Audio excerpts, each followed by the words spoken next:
백세 시대, 이제 단순히 오래 사는 것보다 어떻게 잘 사느냐, 이게 중요하잖아요. 네, 맞아요. 삶의 질이 중요하죠. 특히 우리 뇌 건강, 이거 얼마나 신경 쓰고 계세요?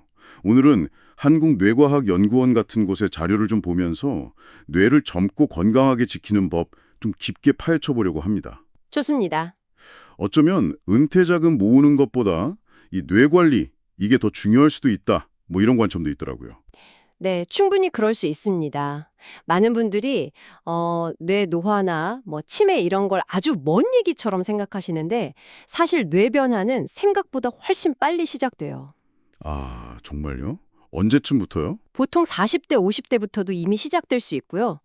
더군다나 초기 한 15년 이 정도는 뚜렷한 증상이 없을 수도 있어요. 15년이요? 와, 그럼 미리 관리 안 하면 정말 놓치기 쉽겠네요. 그쵸.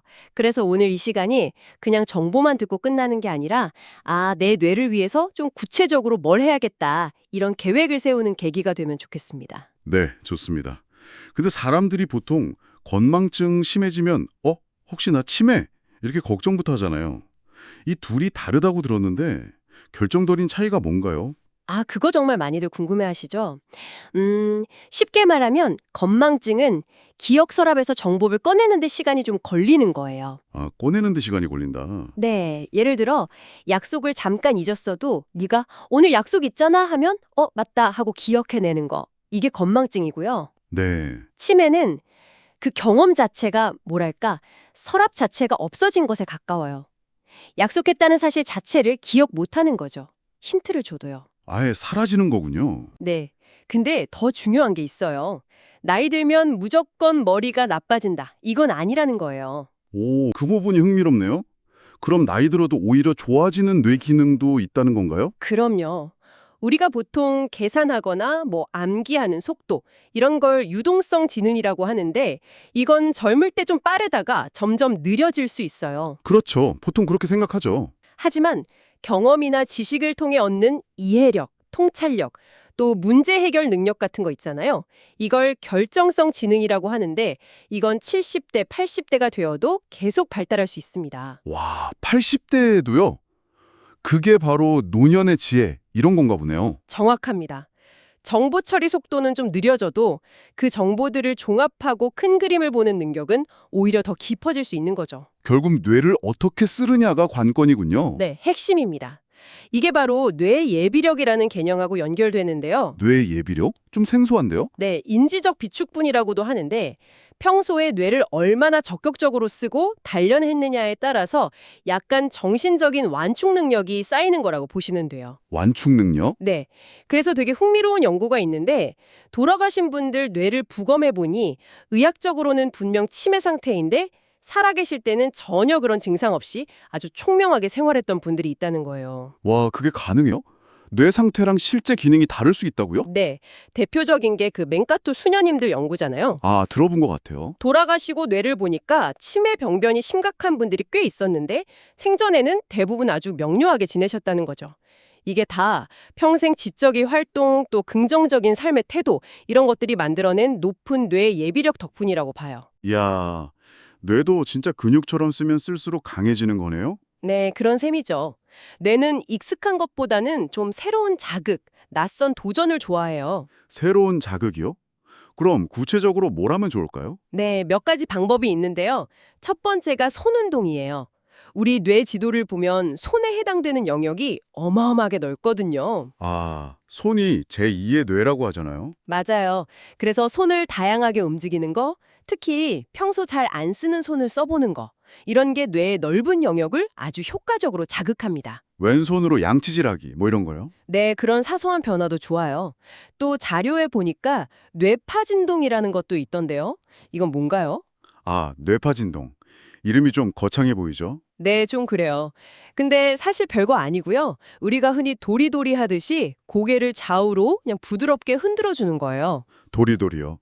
아기들하는 거요? 네, 그 단순한 움직임이 목이랑 어깨 근육을 좀 풀어주면서 뇌로 가는 혈액순환을 돕고요. 뇌척수액 순환에도 좋다고 알려져 있어요. 오, 신기하네요. 일부 연구에서는 안정적인 뇌파, 세타파 같은 걸 유도해서 마음도 좀 편안해지고 기억력에도 도움을 줄 수 있다. 이렇게 보고 있습니다. 고개 흔드는 게 뇌 운동이라니 재밌네요. 물론 걷기 같은 기본적인 운동도 중요하겠죠. 아, 그럼요. 걷기는 정말 기본 중에 기본이죠.